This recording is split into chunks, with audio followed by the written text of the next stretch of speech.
The little girl was standing alone on the edge of the Brooklyn Bridge as the sky darkened over New York City, her tiny hands gripping the cold steel railing, her red coat fluttering in the wind like a warning flag. No one else seemed to notice. Cars roared past, pedestrians hurried by, and for one terrifying second, it looked like she might climb. Jacob Mercer had only stepped out of his cab to clear his head. He was a single father who had learned the hard way that life does not pause when your heart breaks. 3 years earlier, his wife had died from a sudden aneurysm, leaving him with a 5-year-old son, Noah, and a mountain of medical debt. Since then, Jacob had worked double shifts as a mechanic in Queens, rushing home every night to make dinner, check homework, and fall asleep exhausted on the couch. He had no time for grief, no time for dreams, only survival. That evening, he had driven across the bridge after a long day, his thoughts heavy, when he noticed the small red figure too close to the edge. Without thinking, he ran. He didn't shout. He didn't panic. He simply moved with the kind of instinct that only fathers understand. In one swift motion, he wrapped his arms around the girl and pulled her back against his chest just as a gust of wind whipped through the bridge cables. Her body trembled like a frightened bird. She couldn't have been older than 7. He knelt beside her on the concrete walkway, heart pounding, and gently asked if she was lost. She didn't answer at first. Her wide hazel eyes scanned the horizon as if she were waiting for someone who never came. If you believe in kindness, in second chances, and in the power of one small act to change a life, take a moment right now to like this video, comment where you're watching from, share it with someone who needs hope, and subscribe to the channel. Stories like this remind us that compassion still exists. The girl finally whispered her name was Ava. She said she had gotten separated from her driver in Manhattan after wandering out of a hotel lobby. She spoke calmly, almost too calmly, as if she had practiced being brave. Jacob called the police immediately, wrapping his own worn-out jacket around her shoulders while they waited. He tried to keep her distracted, asking about school and favorite books. She mentioned private tutors and ballet lessons at Lincoln Center, but there was something hollow behind her words. When he gently asked why she had been standing so close to the railing, she hesitated before saying she just wanted to see how far the water went. It was the kind of answer that chilled him more than the wind. The police arrived quickly, and within an hour, Jacob found himself sitting in a patrol car beside Ava while officers tried to locate her family. Her full name triggered an immediate reaction. Radios buzzed. Officers exchanged glances. Her mother was Victoria Hale. Even Jacob recognized the name. Victoria Hale was a tech mogul whose face had appeared on magazine covers and financial news segments for years. She had built a cybersecurity empire worth billions. Her Manhattan penthouse overlooked Central Park. Her company funded political campaigns and global initiatives. And her daughter had nearly fallen off a bridge alone. 2 hours later, black SUVs with tinted windows surrounded the precinct. Security teams stepped out first. Then she arrived. Victoria Hale did not look like the polished executive from television. Her blonde hair was slightly disheveled, her makeup smudged, her expression was raw with fear. When Ava saw her, she didn't run into her arms. That was the first thing Jacob noticed. Victoria dropped to her knees anyway, holding her daughter tightly, whispering words no one else could hear. Relief washed over her face when officers explained what had happened. She turned to Jacob, eyes glistening, and thanked him with a voice that trembled. But gratitude wasn't the only thing in her eyes. There was something darker. After the formalities, she asked if she could speak with Jacob privately. They stepped into a quiet office. The fluorescent lights buzzed overhead. Through the glass window, Jacob could see Ava sitting silently beside a female officer, swinging her legs without smiling. Victoria didn't waste time. She told Jacob that Ava had been the target of a kidnapping attempt 3 months earlier. A disgruntled former employee had tried to extort her company and had threatened her family when he was fired.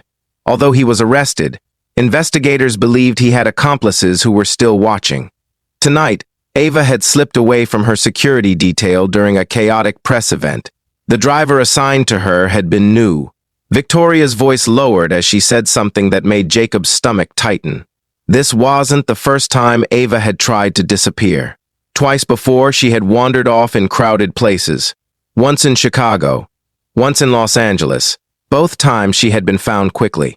But therapists believed Ava was struggling with overwhelming anxiety, guilt, and fear caused by constant security protocols and media scrutiny. She felt like a prisoner in her own life. Victoria's terrifying truth wasn't about money or enemies. It was that her daughter no longer felt safe anywhere, not even with her.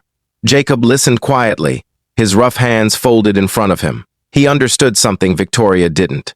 Children don't run from luxury. They run from loneliness. He told her about Noah, about how grief had made his son withdraw after losing his mother, about how children sometimes test the edges of the world when they feel unseen inside it.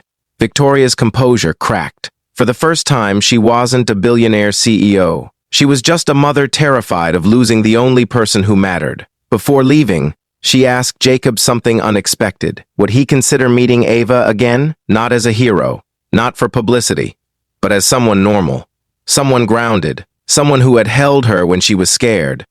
Jacob hesitated. His life was already stretched thin. Rent was overdue. Noah needed new shoes. He had no time for billionaire drama. But when he looked at Ava through the glass, small, silent, fragile, he saw something familiar. A child drowning quietly in emotions too big for her age. He agreed. Over the next few weeks, arrangements were made discreetly. No cameras, no headlines.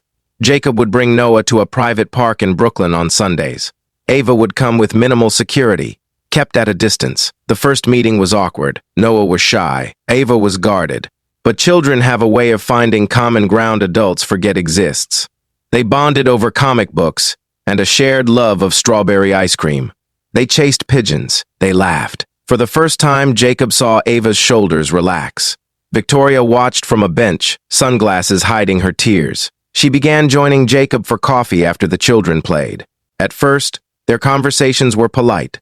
But gradually, they became honest. She admitted that building an empire had cost her a marriage, cost her friendships, nearly cost her daughter. Jacob admitted he often felt like he was failing Noah because he couldn't give him more. One afternoon, Ava surprised them all. She ran toward her mother, breathless and smiling, and wrapped her arms around Victoria without hesitation. It was the first spontaneous hug Victoria had received in months. Something shifted that day.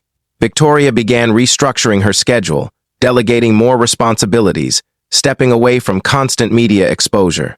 She hired a child psychologist who specialized in trauma and high-profile families. But more importantly, she began spending uninterrupted time with her daughter, no phones, no assistants, no guards hovering inches away. Jacob didn't become part of their glamorous world. He remained who he was, a mechanic with grease-stained hands and a heart that refused to look away when someone needed help. Months later, on a crisp autumn afternoon, Victoria invited Jacob and Noah to her penthouse for dinner.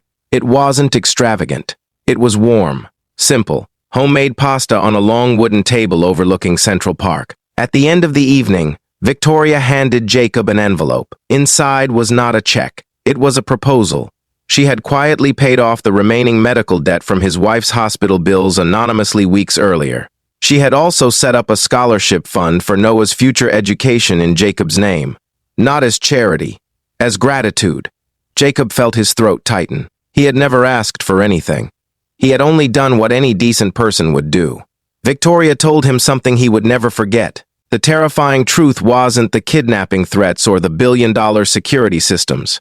It was that sometimes the most powerful people in the world are powerless to save the ones they love until someone ordinary steps in. If this story touched your heart, if it reminded you that even the smallest act of courage can ripple into something life-changing, please take a moment to like this video, share it with someone who needs to hear it, and subscribe for more stories that restore faith in humanity. And before this story ends, comment the word hope below if you believe kindness can still change the world. On a quiet Sunday, nearly a year after that night on the bridge, Jacob stood watching Noah and Ava race across a Brooklyn playground, their laughter echoing against the skyline. The water beneath the bridge no longer felt endless. It felt like a reminder that sometimes saving someone else is the very thing that saves you too. And in a city of millions, one single father's instinct to run toward a frightened child became the moment that changed all of their lives forever.